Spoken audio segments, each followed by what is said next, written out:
ആണല്ലോ. ഇനിയിപ്പോ ബുക്കൊക്കെ വായിച്ചിട്ട് വേണോ പ്രസവിക്കാനും കുട്ടികളെ നോക്കാനും എന്നൊക്കെ. അത് വളരെ റെലവന്റ് ആയ ചോദ്യമാണ്. പക്ഷേ വളരെ വ്യക്തമായിട്ടുള്ള ഉത്തരം ഞാനും ഈ ഒരു ബുക്ക് എഴുതുന്നതിന് മുമ്പേ ആലോചിച്ചിട്ടുണ്ടാവുമല്ലോ, എന്താണ് ഈ ബുക്കിന്റെ പ്രസക്തി എന്നുള്ളത്.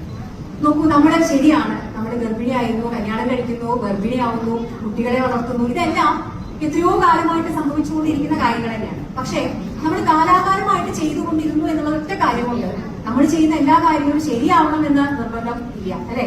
ഒരു ഉദാഹരണം പറയുകയാണെങ്കിൽ, ഇപ്പൊ ഇവിടെ ഇരിക്കുന്നതിൽ തന്നെ നല്ലൊരു ശതമാനം ആളുകള് നമ്മള് ജനിച്ച ഉടനെയുള്ള വാവന്മാർക്ക് മഞ്ഞപ്പിത്തം വരാറുണ്ട്, അല്ലെ? മഞ്ഞ സൂര്യപ്രകാശം കാണിച്ചു കഴിഞ്ഞാൽ അത് മാറുമെന്ന് വിശ്വസിക്കുന്ന എത്ര പേരുണ്ട് ഇവിടെ? ഇല്ലേ? കൈ പൊക്കാത്താണ് എനിക്കറിയാം. നല്ല ശതമാനം ആളുകളും ഇപ്പോഴും, അല്ലെ, നമ്മുടെ അമ്മമാരൊക്കെ എന്താ പറയാ, അത് എവിടെയും കാണിക്കുന്നു വേണ്ട, അത് നമ്മൾ രാവിലത്തെ വൈകുന്നേരത്തിൽ കുറച്ചു നേരം വെയിൽ കാണിച്ചു കഴിഞ്ഞാൽ അതങ്ങോട്ട് കുറയും, അല്ലെ? അങ്ങനെ വിശ്വസിക്കുന്ന നല്ലൊരു ശതമാനം ആളുകൾ നമ്മുടെ ഇടയിലുണ്ട്. ഇത് മാത്രമല്ല, ഞാൻ ഉദാഹരണം മാത്രം കാണുന്നതാണ്. അപ്പോ കാലാകാലങ്ങളായിട്ട് നമ്മൾ പലതും ചെയ്യുന്നുണ്ട്. പക്ഷെ ഇന്നത്തെ കാലഘട്ടം ഇത് ശാസ്ത്രത്തിന്റെ കാലഘട്ടമാണ്, പുതിയ തലമുറയുടെ കാലഘട്ടമാണ്. ഇപ്പോ എന്റെ മോള് പാപ്പു കൂടിയുണ്ട്, അവൾക്ക് 13 വയസ്സാണ്. ഞാൻ എന്റെ 13 വയസ്സിൽ എന്റെ അച്ഛനും കൂടിയുണ്ട്. എന്റെ 13 വയസ്സിൽ എന്റെ അച്ഛൻ എന്റെ അച്ഛനും ഒക്കെ ഒരു കാര്യം എടുത്ത് പറഞ്ഞു കഴിഞ്ഞാൽ അത് അനുസരിക്കുക എന്നുള്ളതിനപ്പുറം ചോദ്യം ചോദിക്കുക, മറിച്ചൊരു ചോദ്യം ചോദിക്കുക എന്നുള്ളത് എന്റെ നിഘണ്ടൂരിൽ പോലും ഉണ്ടായിരുന്നില്ല. അതവിടെ അനുസരിക്കുക, അത്രേ ഉള്ളൂ. പക്ഷേ ഇന്ന് എന്റെ മോളെടുത്ത ഞാനോ സൈഡിന് ഒരു കാര്യം ചെയ്യണമെന്നോ ചെയ്യരുത് എന്നോ പറഞ്ഞു കഴിഞ്ഞാൽ ഒരിക്കലും ഇതുവരെ അവള് അത് അങ്ങ് സ്ട്രേറ്റ് അവേ ചെയ്തിട്ടില്ല. വൈ ഓർ വൈ നോട്ട്, ഈ ക്വസ്റ്റ്യൻ ഞങ്ങൾ എപ്പോഴും അഭിമുഖീകരിക്കുന്ന ഒരു കാര്യമാണ്. വളരെ നല്ലൊരു കാര്യമാണ്. ഇന്നത്തെ തലമുറ ഒന്നും നമ്മൾ കൊടുക്കുന്ന പോലെ അങ്ങ് വെള്ളം തൊടാതെ വിഴുക്കുന്ന തലമുറയല്ല. അങ്ങനെ തന്നെയാണ് വേണ്ടത്. ചോദ്യങ്ങൾ ചോദിക്കണം. എന്തുകൊണ്ട് ഞാനിത് ചെയ്യണം, എന്തുകൊണ്ട് ഞാനിത് ചെയ്യാൻ പാടില്ല. അപ്പൊ അതുകൊണ്ട് തന്നെ അതാണ് എന്റെ ഉത്തരം. കാരണം ഇന്നത്തെ തലമുറയ്ക്ക് വേണ്ടി നമ്മളും മാറണം, അല്ലെ? അപ്പൊ നമ്മുടെ തലമുറയും ഇപ്പൊ മാറിക്കൊണ്ടിരിക്കുകയാണ് അവർക്ക് അനുസരിച്ചിട്ട്. അപ്പൊ ആ ഒരു മാറ്റമാണ് ഞാൻ ഈ ബുക്കിലൂടെ, എന്റെ പഴയ ആദ്യത്തെ ബുക്കും അത് തന്നെയാണ് ഞാൻ ഉദ്ദേശിച്ചിട്ടുണ്ടായിരുന്നത്. നമ്മൾ വിശ്വസിച്ചിരുന്ന, നമ്മൾ ചെയ്തുകൊണ്ടിരിക്കുന്ന ചില കാര്യങ്ങളിൽ എല്ലാം ശരിയായിരുന്നില്ല, ചിലത് ശാസ്ത്രീയപരമായിട്ട് തെറ്റായിരുന്നു. അപ്പൊ ആ തെറ്റുകൾ എന്തൊക്കെയാണ് എന്ന് മനസ്സിലാക്കുക. ഇതിലെ പലരും എന്നോട് ചോദിച്ചു, പലരും എന്റെ അടുത്ത് വന്നിട്ട് ബുക്ക് ഡോക്ടർ, ഈ ബുക്ക് ഞാൻ വാങ്ങിയിട്ട് കാര്യമില്ല, ഞങ്ങളുടെയൊക്കെ കുട്ടികൾ വലുതായിരുന്നു.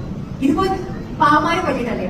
അല്ല, എന്റെ ബുക്ക് പാവമാരെ പറ്റി മാത്രമല്ല. ഞാൻ തുടങ്ങുന്നത് കൗമാര പ്രായക്കാരായിട്ടുള്ള ആൺകുട്ടികളുടെയും പെൺകുട്ടികളുടെയും ആരോഗ്യം തുടങ്ങിയിട്ടാണ്. കാരണം ഒരു അമ്മയാവുക, ഒരു അച്ഛനാവുക എന്നൊക്കെ പറഞ്ഞു കഴിഞ്ഞാൽ ഒരു ദിവസം ഇരുട്ടി വെളുക്കുമ്പോൾ ഉണ്ടാകുന്ന ഒരു പ്രതിഭാസമൊന്നുമല്ല.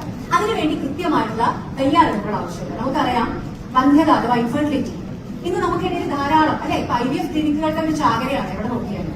അപ്പോ നമ്മുടെ കൗമാരപ്രായം എന്ന് പറയുന്നത് 10 വയസ്സ് മുതൽ തുടങ്ങും. 10 വയസ്സ് മുതൽ 18 വയസ്സ് വരെയാണ്. നമ്മുടെ ആൺകുട്ടികളുടെയും പെൺകുട്ടികളുടെയും നമ്മൾ പലപ്പോഴും അശ്രദ്ധ മൂലം അല്ലെങ്കിൽ അജ്ഞത മൂലം ശ്രദ്ധിക്കാതെ പോകുന്ന പല കാരണങ്ങളും അവരുടെ ഭാവിയിൽ അവരുടെ പ്രത്യുൽപാദനത്തിനെയും കാര്യങ്ങളൊക്കെ ബാധിക്കുന്നുണ്ട്. അപ്പൊ അതുകൊണ്ട് ഞാൻ തുടങ്ങിയിരിക്കുന്നത് 10 വയസ്സുള്ള കൗമാര പ്രായക്കാരായിട്ടുള്ള കുട്ടികളുടെ ആരോഗ്യം തൊട്ടിട്ടാണ്. എന്തൊക്കെ കാര്യങ്ങൾ നമ്മൾ ശ്രദ്ധിക്കണം, എന്തൊക്കെ തയ്യാറെടുപ്പുകൾ നമ്മൾ നടത്തണം. അടുത്ത സ്റ്റെപ്പ്, കുട്ടികൾക്ക് കല്യാണപ്രായമായി അല്ലെങ്കിൽ സോക്കോള് 18-20 വയസ്സ് കഴിഞ്ഞു. ഇന്ന് നമുക്കറിയാം, പെൺകുട്ടികളെ നല്ലൊരു ശതമാനം ആളുകളും കല്യാണം വേണ്ട എന്ന് പറയുന്നവരാണ്, അല്ലെങ്കിൽ കല്യാണം കഴിച്ചവർ തന്നെ കുട്ടികൾ വേണ്ട എന്ന് തീരുമാനിക്കുന്നവരുണ്ട്. അതിനെപ്പറ്റി നമുക്കൊരു ചർച്ച വേണ്ടേ? അപ്പൊ അതിനെപ്പറ്റി ഞാൻ ആരൊക്കെയാണ്, എങ്ങനെയാണ് നമ്മൾ തയ്യാറാവേണ്ടത്, ആരൊക്കെയാണ് അമ്മമാർ ആവേണ്ടത്. ഇനി അത് കഴിഞ്ഞു, നമ്മുടെ അമ്മയാവാൻ തീരുമാനിച്ചത് വെക്കുക, നമ്മൾ അതിന് വേണ്ടിയിട്ട് തയ്യാറെടുപ്പ്. നമ്മൾ ഗർഭിണിയായി കഴിഞ്ഞു കഴിഞ്ഞാൽ അടുത്ത 9 മാസം നമുക്കറിയാം ധാരാളം ടെസ്റ്റുകൾ, ധാരാളം ബ്ലഡ് ടെസ്റ്റുകൾ, ധാരാളം സ്കാനുകൾ. എല്ലാ മാസം ചെന്നാലും 100 ടെസ്റ്റുകളും സ്കാനുകളും അതിനെ കൂടി വരുന്നതേ ഉള്ളൂ, കുറയുന്നില്ല. എന്നിട്ടും നമ്മൾ കേൾക്കുന്ന പല ന്യൂസുകൾ, പല കുട്ടികളും പല ജനിതക പ്രശ്നങ്ങൾ മൂലം അല്ലെങ്കിൽ വൈകല്യങ്ങൾ കൊണ്ട് ജനിക്കുന്നു. ആ സ്കാൻ സെന്റർ തല്ലി തകർത്തു, ആ ഡോക്ടർക്കെതിരെ കേസ് കൊടുത്തു, അല്ലെ? നമ്മൾ കേൾക്കുന്ന വാർത്തകളല്ലേ ഇത്? അപ്പോ എന്തുകൊണ്ടാണ് ഇത്രയും സ്കാൻ എടുത്തിട്ട് പല കുട്ടികളുടെയും ജനിതക വൈകല്യങ്ങളും ചില വൈകല്യങ്ങളും നമുക്ക് കണ്ടുപിടിക്കാൻ പറ്റുന്നത്? അപ്പൊ പലരും നമ്മളോട് വന്ന് ചോദിക്കാറുണ്ട്, ഡോക്ടർ എത്ര സ്കാൻ എടുത്താൽ എന്തുകൊണ്ട് ഇത് മിസ്സാവും, എന്തുകൊണ്ട് ഇത് ഞങ്ങൾ ഗർഭിണിയായിരിക്കുന്ന സമയത്ത് ഡോക്ടർക്ക് കണ്ടുപിടിക്കാൻ പറ്റും? അപ്പോ എന്താറിയണം, നമ്മൾ വെറുതെ പോയിട്ട് ഡോക്ടർ പറയുന്ന ടെസ്റ്റുകളും സ്കാനുകളും ചെയ്യുന്നതിനപ്പുറം ഇതൊക്കെ എന്തിനാ ചെയ്യുന്നത്, ഈ ചെയ്തത് കൊണ്ട് എനിക്ക് എന്തൊക്കെ മനസ്സിലാക്കാൻ പറ്റും, എന്തൊക്കെ മനസ്സിലാക്കാൻ പറ്റില്ല എന്നുള്ള കാര്യങ്ങൾ കൃത്യമായിട്ട് നമുക്ക് അറിയണം. അപ്പൊ ആ ഗർഭകാലത്ത് നമ്മൾ ചെയ്യേണ്ട കാര്യങ്ങൾ, പ്രസവം, അല്ലെ? അടുത്ത ഡോക്ടർ വെറുതെ സിസേറിയൻ എടുത്തു, അല്ലെ? കാശുണ്ടാക്കാൻ വേണ്ടി ആശുപത്രിക്കാരെ ഡോക്ടർമാരെ വെറുതെ സിസേറിയൻ ചെയ്തു. നോർമൽ ആയിട്ടില്ലെങ്കിൽ നമ്മൾ എല്ലാവരും പറയുന്ന ഒരു കാര്യമാണ്. അപ്പൊ ആർക്കൊക്കെ ആയിരിക്കാം സിസേറിയൻ വേണ്ടി വരിക, ആർക്കൊക്കെ നമുക്ക് നോർമൽ ഡെലിവറി ട്രൈ ചെയ്യാൻ പറ്റും, നമ്മൾ ഓരോരുത്തർ അറിഞ്ഞിരിക്കണ്ടേ, വേണ്ടേ? അപ്പൊ ഡോക്ടർമാരെ കുറ്റം പറയാം, പക്ഷെ കുറച്ച് നമ്മൾ അതിന്റെ കാര്യങ്ങളെ അറിയിക്കണം. പ്രസവിക്കുകയാണ് ഒരു കുഞ്ഞ്, നമ്മൾ ആദ്യം ചോദിക്കുന്ന ചോദ്യം എന്താ, കുട്ടിയുടെ വെയിറ്റ് എന്താണെന്ന് ചോദിച്ചു കഴിഞ്ഞാൽ കുഞ്ഞ് കരഞ്ഞില്ലെന്ന് ചോദിക്കും, അല്ലെ? എന്താ ഈ കുഞ്ഞിന്റെ കരച്ചില്? എന്താണ് കുഞ്ഞിന്റെ കരച്ചിലിന്റെ റിലവൻസ്? കുഞ്ഞ് കരഞ്ഞിട്ടില്ലെങ്കിൽ എന്താണ് പ്രശ്നം? നമ്മൾ അറിയണ്ടേ? അറിയണം. അത് കഴിഞ്ഞിട്ട കാര്യം ഇതാ അഖിലോടൊക്കെ ചോദിച്ചാൽ അറിയാം. അഖിലയുടെ മൂന്നാമത്തെ വാപ്പ ഉണ്ടായപ്പോഴും ഇപ്പോഴും 100 ടെൻഷൻസുമായിട്ട് അഖിലിന്റെ അടുത്ത് വരാറുണ്ട്, സ്ട്രെസ്സുകൾ പറയാറുണ്ട്. മൂന്നാമത്തെ കുഞ്ഞാണ്. അപ്പൊ ആലോചിച്ച് നോക്കിയപ്പോ അഖിലയുടെ ആദ്യത്തെ കുഞ്ഞ് എനിക്ക് ബാപ്പുണ്ടായപ്പോൾ എനിക്ക് ഓർമ്മയുണ്ട്. ഞാൻ എന്റെ അച്ഛനൊക്കെ അതിന്റെ വിറ്റ്നസ് ആയിട്ടുണ്ട്. എന്റെ PG ഒക്കെ കഴിഞ്ഞ് ഞാനൊന്ന് കുട്ടികളുടെ ഡോക്ടറാണ്. അപ്പൊ എന്താ സ്വാഭാവികമായിട്ട് നമ്മളെന്താ വിചാരിക്കുക? ഡോക്ടറല്ലേ, കുട്ടികളുടെ ഡോക്ടർ, എല്ലാം അറിയണ്ടേ അല്ലെ? ഒരു പാവയാവുമ്പോ ഇവിടെ സൈഡിലൊക്കെ കണ്ടിട്ടുണ്ട്. ഞാൻ എത്രയോ രാത്രികളിൽ ഇരുന്ന് കരഞ്ഞ് കരഞ്ഞ് കരഞ്ഞ്, അതായത് പാലില്ല, കുഞ്ഞിന് വിശപ്പ് മാറുന്നില്ല, എന്താണ് പ്രശ്നം പറയാൻ ഞാൻ ഡോക്ടറാണ്. പക്ഷെ എനിക്ക് ഉത്തരങ്ങൾ ഉണ്ടായിരുന്നില്ല, ഞാൻ ഇന്ന് കരയായി. അപ്പൊ ഞാൻ ആലോചിച്ചിട്ടുണ്ട്, അപ്പൊ ഇതൊന്നും അറിയാത്ത അല്ലെ ആദ്യമായി അമ്മയാവുന്ന ഒരു സ്ത്രീയുടെ അവസ്ഥ എന്തായിരിക്കും? നാട്ടുകാർ വന്ന് 100 അഭിപ്രായം പറയും, വീട്ടുകാർ 100 അഭിപ്രായം പറയും, ഡോക്ടർ ഒന്നല്ലാതെ മറ്റൊരു അഭിപ്രായം പറയും. ഇതാരും പറഞ്ഞത് കേൾക്കും, ഇതിന്റെ അവസാനം ചെയ്യും. ഇതാരും പറഞ്ഞത് കേൾക്കാതെ നമ്മൾ പോയിട്ട് ഗൂഗിൾ ചെയ്യും. ഇതൊന്നും ഇപ്പൊ ChatGPT വന്നിട്ടുണ്ട്. ഞങ്ങൾക്ക് ശത്രുക്കൾ കൂടുതലുണ്ട്. പണ്ട് ഗൂഗിളിനെ മാത്രം പഠിച്ചാൽ മതിയായിരുന്നു. ഇപ്പൊ ChatGPT ആണ് ഞങ്ങളുടെ ഏറ്റവും വലിയ ശത്രു. എല്ലാം ChatGPT നോക്കി പഠിച്ചിട്ടാണ് എല്ലാവരും വരിക. അപ്പോ അവിടെ പോയി നോക്കും. ഇവരാരും ഈ ChatGPT ഗൂഗിളൊന്നും എന്തായാലും MBBS MD ഒന്നും കഴിഞ്ഞിട്ടല്ല അവിടെ ഇരിക്കുന്നത്. അവർക്ക് അറിയുന്ന കാര്യങ്ങളെല്ലാം പറഞ്ഞു കൊടുക്കും. ഇപ്പൊ ഒരാഴ്ച മാറാത്ത പനി എന്ന് പറഞ്ഞു കഴിഞ്ഞാൽ പലരും ക്യാൻസർ ആണെന്ന് വെച്ചിട്ടാണ് വരിക. അപ്പൊ ഇതാണ് ഇന്നത്തെ ഡോക്ടർമാരുടെ അവസ്ഥ. അപ്പൊ അതുകൊണ്ട് ഞാൻ വളരെ വിശദമായി പറഞ്ഞിരിക്കുന്ന കാര്യങ്ങൾ ഏറ്റവും കോമൺ ആയിട്ട് കേൾക്കുന്നതാണ് കുഞ്ഞിനെ പാല് തയ്ക്കുന്നില്ല, കുഞ്ഞു കുട്ടൻ കഴിച്ചതാണ്, കുടിപ്പാല് കൊടുക്കണം. അങ്ങനെ അമ്മമാരുടെ, പ്രത്യേകിച്ച് ഒന്നാമത്തെ അമ്മന്നൊന്നും ഞാൻ പറയില്ല, ആദ്യത്തെ കുഞ്ഞൊന്നല്ല. അതാണ് ഞാൻ അകേണ്ട കാര്യം പറഞ്ഞത്. എന്ത് നിങ്ങൾക്ക് കോമൺ ആയിട്ട് നിങ്ങൾക്ക് തോന്നാവുന്ന അല്ലെങ്കിൽ നിങ്ങൾക്ക് വരാവുന്ന എല്ലാ സംശയങ്ങളും മാക്സിമം ഞാൻ എന്റെ ഇത്രയും വർഷത്തെ പ്രാക്ടീസിൽ കേട്ട ഒരുമാതിരിപ്പെട്ട എല്ലാ ക്വസ്റ്റ്യൻസിനും ആൻസർ പറയാൻ ഞാൻ ശ്രമിച്ചിട്ടുണ്ട്. അപ്പൊ വളരെ കോമൺ ആയിട്ടുള്ള കാര്യങ്ങൾ. ഇനി അതല്ലാത്ത കാര്യങ്ങളുണ്ട് അല്ലെ?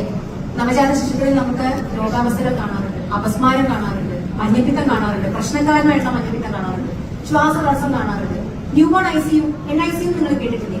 മെഡിക്കൽ ICU പോലെ തന്നെ എല്ലാ ആശുപത്രികളിലും ഇപ്പോൾ ന്യൂബോൺ ICU നവജാത ശിശുക്കള് വെന്റിലേറ്ററിൽ കിടക്കാറുണ്ട്. അങ്ങനെയുള്ള ശ്വസന സഹായത്തോടു കൂടി ട്രീറ്റ്മെന്റ് കൊടുക്കേണ്ടി വരാറുണ്ട്. അപ്പോൾ കുറച്ചൊക്കെ നമ്മള് ഡോക്ടർ അതൊന്നും അറിയില്ല എന്നുണ്ടെങ്കിൽ കുറച്ചൊക്കെ ബാബുമാർക്ക് വരുന്ന ഏറ്റവും കോമൺ ആയിട്ട് കാണുന്ന ചില ഹൃദയവൈകല്യങ്ങള്, അപസ്മാരത്തിന്റെ രോഗങ്ങൾ, അങ്ങനെയുള്ള രോഗങ്ങളെ പറ്റി കൂടി മനസ്സിലാക്കണം. പ്രധാനമായിട്ടും ഞാൻ രോഗത്തിനെ പറ്റിയിട്ടല്ല പറഞ്ഞിരിക്കുന്നത്. ഇപ്പൊ ഒരു നവജാത ശിശുവിന്റെ അപസ്മാരം വരുമ്പോ വലിയ ആളുകളുടെ അപസ്മാരം വരുന്ന പോലെ അല്ല. പലപ്പോഴും നമുക്കത് പിക്ക് ചെയ്യാൻ പറ്റാറില്ല. ഞങ്ങൾ കാണുമ്പോഴേക്കും അച്ഛനമാർക്ക് മനസ്സിലായിട്ടുണ്ടായിരിക്കില്ല. നമ്മൾ വളരെ കോമൺ ആയിട്ട് കുട്ടി ചെയ്യുന്ന ചില കാര്യങ്ങളാണെന്ന് വിശ്വസിക്കുന്ന ചില ചെറിയ ലക്ഷണങ്ങളാണ് നവജാത ശിശുക്കളുടെ അപസ്മാരമായിട്ട് കാണാവുന്ന ലക്ഷണങ്ങൾ. അപ്പൊ ഇതൊക്കെയാണ് പലരും ഞാൻ ചിത്രസഹിതം കൊടുത്തിട്ടുണ്ട്. കാരണം കുറച്ചുകൂടി ഈസി ആയിട്ട് മനസ്സിലാവും, വരച്ച ചിത്രങ്ങളിലൂടെ. അപ്പൊ ഇതൊക്കെയാണ് ആ ബുക്ക് ഡീൽ ചെയ്യുന്നത്. അപ്പോ 10 വയസ്സുള്ള ഒരു കുഞ്ഞിന്റെ കൗമാരം തുടങ്ങുന്നത് മുതൽ, അത് ആൺകുട്ടിയും പെൺകുട്ടിയും, ആ കുഞ്ഞ് ഒരു ഗർഭകാലത്തിലൂടെ പോയി ഒരു അമ്മയായി ഒരു അമ്മൂമ്മയാവുന്നത് വരെയുള്ള കാര്യങ്ങൾ അറിഞ്ഞിരിക്കേണ്ട ബേസിക് ആയിട്ടുള്ള കാര്യങ്ങളാണ് ഈ ബുക്കിൽ പറഞ്ഞിരിക്കുന്നത്. അപ്പോ ഇപ്പൊ കുഞ്ഞുമാരുള്ളവർക്ക് മാത്രമുള്ള ബുക്കല്ല, അതാണ് ഞാൻ ഒന്നുകൂടി പറയാൻ ശ്രമിക്കുന്നത്. അപ്പൊ ഇത്രയുമാണ് എനിക്ക് ആ ബുക്കിനെ പറ്റി നിങ്ങളോട് പരിചയപ്പെടുത്താൻ വേണ്ടി സംസാരിക്കാനുള്ളത്. അപ്പൊ എല്ലാവരും പറ്റുന്നവരെല്ലാം ബുക്ക് വാങ്ങുക, വായിക്കുക, നിങ്ങളുടെ വലിയൊരു അഭിപ്രായങ്ങൾ അറിയിക്കുക. ഒരു കാര്യം കൂടി പറയാൻ നിർത്തുകയാണ്.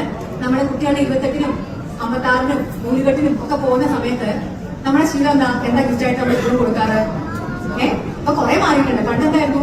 ഒരു പൗഡർ അല്ലെ, ഒരു പഫ്, കൺമഷി അല്ലെ, കുറച്ച് കരിവണ, ഇതൊക്കെയാണ് എന്റെ ചെറുപ്പത്തിൽ ഞാൻ കണ്ടിരിക്കുന്നത്. ഇപ്പൊ പിന്നെ പൗഡർ ഇതൊക്കെ കുറെ മാറി നമ്മളെ കുറച്ചും കൂടി അപ്ഗ്രേഡഡ് ആയിട്ടുണ്ട്. നിങ്ങളെ ആ കൊടുക്കുന്ന ഗിഫ്റ്റിന്റെ കൂടെ ഈ ഒരു ബുക്ക് നിങ്ങൾക്ക് ഗിഫ്റ്റ് ആയിട്ട് കൊടുക്കാൻ പറ്റിയാൽ അത് വലിയൊരു സഹായമായിരിക്കും. ഇത് കാരണം ഞാൻ ഈ ഒരു ബുക്ക് എഴുതാൻ വേണ്ടിയിട്ട് അവർക്ക് സഹായം ചൊറിയാൻ വേണ്ടി വന്നിരിക്കുകയാണ് അടുത്തത്. അപ്പോ ഇത് ഞാൻ എന്റെ ഒരു ഓവർ കോൺഫിഡൻസ് പറയുന്നതാണെന്ന് വെച്ചോളൂ. കാരണം അത്രയ്ക്ക് ഞാൻ എന്റെ മാത്രം ഒരു അറിവിൽ എഴുതിയ ബുക്കല്ല. എന്റെ ഈ ബുക്കിന് ഞാൻ ആ ഡോക്ടർ പുരുഷോത്തമൻ, നിങ്ങൾക്ക് എത്രപേർക്ക് അറിയാമെന്നറിയില്ല, തൃശൂർ മെഡിക്കൽ കോളേജിലെ മുൻ HOD ആയിരുന്നു. ഇപ്പോ പെരിന്തൽമണ്ണ MES മെഡിക്കൽ കോളേജിലെ പീഡിയാട്രിക്സ് വിഭാഗം HOD ആണ്. എന്റെ ആദ്യത്തെ ബുക്കും ഈ ബുക്കും സാറിന്റെ സഹായം ഇല്ലായിരുന്നുണ്ടെങ്കിൽ, കാര്യം ഞാൻ പീഡിയാട്രിക്സിലെല്ലാം തികഞ്ഞ ഒരു ഡോക്ടറൊന്നല്ല. അപ്പൊ അതുകൊണ്ട് ഞാൻ എഴുതിയ ഓരോ ആർട്ടിക്കിളും സാറാണ്, അത്രയും സീനിയർ ആയിട്ട് പീഡിയാട്രിഷ്യനാണ്, സാറാണ് എന്റെ ഓരോ ആർട്ടിക്കിളും ഓരോ അക്ഷരത്തെറ്റ് പോലും എനിക്ക് പറഞ്ഞു തന്ന് തിരുത്തി തന്ന് ഇത് അങ്ങനെ എഴുതണം, ഇതിങ്ങനെ മാറ്റണം, അങ്ങനെ കംപ്ലീറ്റ് അത്രയും സ്ക്രൂട്ടനൈസ് ചെയ്തിട്ടാണ് ആ ബുക്ക് ഞാൻ പുറത്ത് കൊണ്ടുവന്നിരിക്കുന്നത്. അപ്പൊ അത് എന്തായാലും നിങ്ങൾക്കൊരു സഹായമാവും എന്ന് തന്നെ വിശ്വസിക്കുന്നു. അപ്പോൾ നിങ്ങളെല്ലാം വാങ്ങൂ, വായിക്കൂ. എല്ലാവർക്കും ഇവിടെ വന്ന ഓരോരുത്തർക്കും, എന്റെ കുടുംബമുണ്ട്, അതുപോലെ തന്നെ എന്റെ റിലേറ്റീവ്സ് ഉണ്ട്, എന്റെ ഫ്രണ്ട്സ് ഉണ്ട്, അതുപോലെ തന്നെ ഇത് കേട്ടറിഞ്ഞ് വന്ന എല്ലാവർക്കും നന്ദി, നമസ്കാരം. Thank you so much.